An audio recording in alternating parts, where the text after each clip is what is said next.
Rolex की घड़ियों का नाम सुनते ही दिमाग में महंगी महंगी कीमतों वाली घड़ियों की तस्वीरें सामने आने लगती है। ऐसा कहा जाता है कि जो भी लोग रोलेक्स की घड़ी पहनते हैं वो बहुत अमीर होते हैं। लेकिन आम इंसान सोचता है कि 100 रुपये की घड़ी भी वही समय बताती है जो 1 लाख रुपये वाली घड़ी समय बताती है। लेकिन ऐसा नहीं है। 100 रुपये की घड़ी केवल समय बताती है और 1 लाख रुपये की घड़ी समय के साथ आपका समय कैसा चल रहा है यह बताती है। आपको जानकर हैरानी होगी कि एक अनाथ युवक की सोच और उसकी मेहनत ने इस घड़ी को दुनिया भर में मशहूर कर दिया। एक शताब्दी से भी पहले एक शख्स ने ऐसी घड़ियां बनाने के बारे में सोचा जो दुनिया में सबसे अलग हो। रोलेक्स को खड़ा करने वाले दो लोग थे, एक हेंस विल्सडॉर्फ और दूसरे अल्फ्रेड डेविस। 22 मार्च 1881 को जर्मनी में जन्मे विल्सडॉर्फ का बचपन आम बच्चों की जितना सरल नहीं था। दो भाइयों और एक बहनों के बीच विल्सडॉर्फ अपने माता पिता के दूसरी संतान थे। उनके पिता का अच्छा कारोबार था, लेकिन परेशानियां उस समय बढ़ गई जब उनके माता पिता दुनिया को अलविदा कह गए। 12 साल की उम्र में विल्सडॉर्फ और उनके भाई बहन अनाथ हो गए थे। माता पिता के जाने के बाद उनकी देखभाल का जिम्मा उनके अंकल पर था। उन्होंने विल्सडॉर्फ की वो संपत्ति बेच दी जो उनके पिता की थी। हालांकि विल्सडॉर्फ और उनके भाई को अच्छी बोर्डिंग स्कूल में रखा गया, जहां उनकी पढ़ाई अच्छे से हुई। अपनी आत्मकथा में विल्सडॉर्फ ने अपने अंकल का जिक्र करते हुए कहा था कि उन्होंने कम उम्र में ही आत्मनिर्भर बना दिया। 19 साल की उम्र में विल्सडॉर्फ ने घड़ियों की दुनिया में कदम रखा। उन्होंने अपनी कैरियर की शुरुआत कुनो कार्टेन नामक घड़ी बनाने वाली कंपनी से की थी। यहाँ उनका काम ये देखना था कि घड़ियां सही समय बता रही है या नहीं। विल्सडॉर्फ ने यहीं से घड़ियों के बारे में विस्तृत जानकारी और उनके उत्पादन के बारे में सीखा।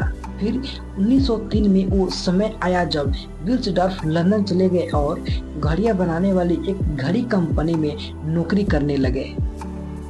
ये वही समय था जिसमें विल्सडॉर्फ अपनी तकदीर लिखने वाले थे। 1905 में वह समय आया जब विल्सडॉर्फ ने दूसरों की नौकरी करने की बजाय खुद का कारोबार खड़ा करने के बारे में सोचा। उनके पास घड़ियों की दुनिया के लिए सुनहरे भविष्य का सपना था। उन्होंने अपने इस सफर के लिए साथी चुना, अपने साले अल्फ्रेड डेविस को।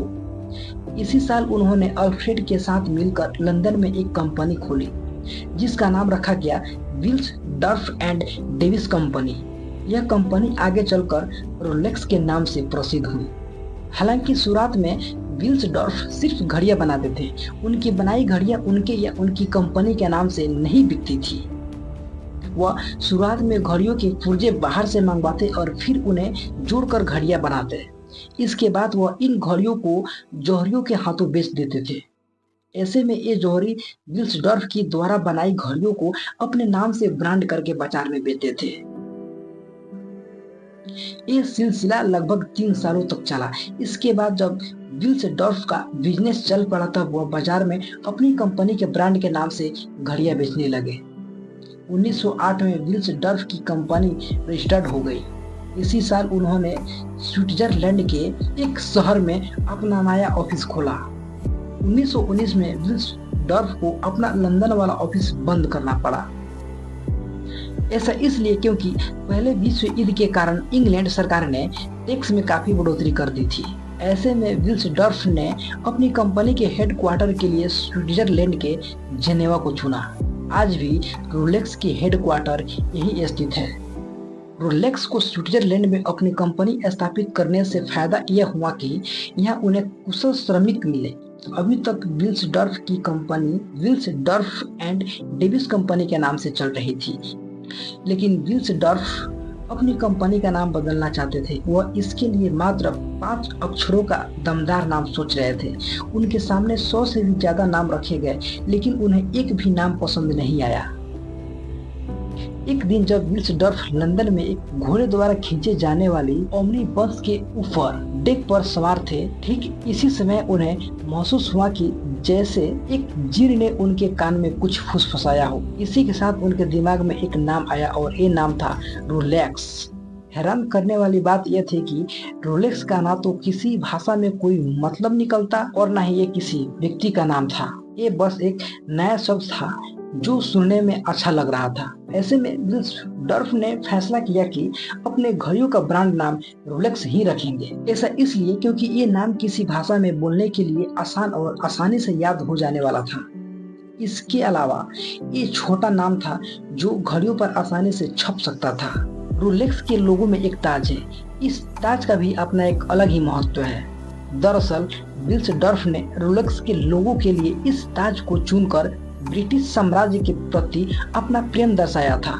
वैसे भी उन दिनों ताज काफी प्रचलित था और ऐसे में लोगों को ये पसंद आता था कि उन्होंने रोलेक्स घड़ियों के माध्यम से अपनी कलाई पर ताज सजा रहे हैं। आपको पता होना चाहिए कि रोलेक्स का एक सहायक ब्रांड भी है जिसका नाम टूडोर है। ये नाम टूडोर परिवार के नाम पर रखा गया था।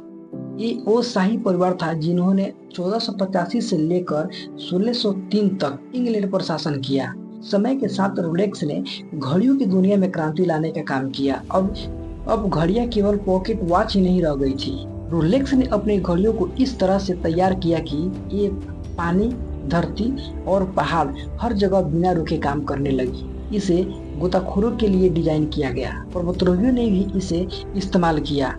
ऐसी कई वजह थी जिससे रोलेक्स की घड़ियों के ज्यादा दाम होने के बाद भी ये लोकप्रिय होने लगी। रोलेक्स की लैब में घड़ियों पर इतनी बारीकी से काम होता है जो दुनिया में शायद ही कहीं और होता हो। एक से बढ़कर एक उपकरणों और पेशेवर की मदद से रोलेक्स ने मैकेनिकल घड़ियां बनानी शुरू की। एक तरफ जहां बाजार में मिलने वाली आम घड़ियों में 316L स्टील का प्रयोग होता है, वही रोलेक्स अपनी घड़ियों के लिए 940L स्टील का प्रयोग करता है। इसके अलावा घड़ी में जिन नंबरों का इस्तेमाल किया जाता है वो स्पेशल कांच के प्लेटिनम से तैयार किया जाता है। इसमें सेजेल सिरेमिक यानी चीनी मिट्टी का भी इस्तेमाल किया जाता है। रोलेक्स ब्रांड आज हर वर्ष 8 से 10 लाख तक ही कलाई घड़ियां बनाती है। उम्मीद करते हैं ये वीडियो आपको पसंद आई हो। अगर हाँ तो हमारे चैनल को सब्सक्राइब करना ना भूलें। मिलते हैं नेक्स्ट वीडियो में, तब तक के लिए wish you all the best.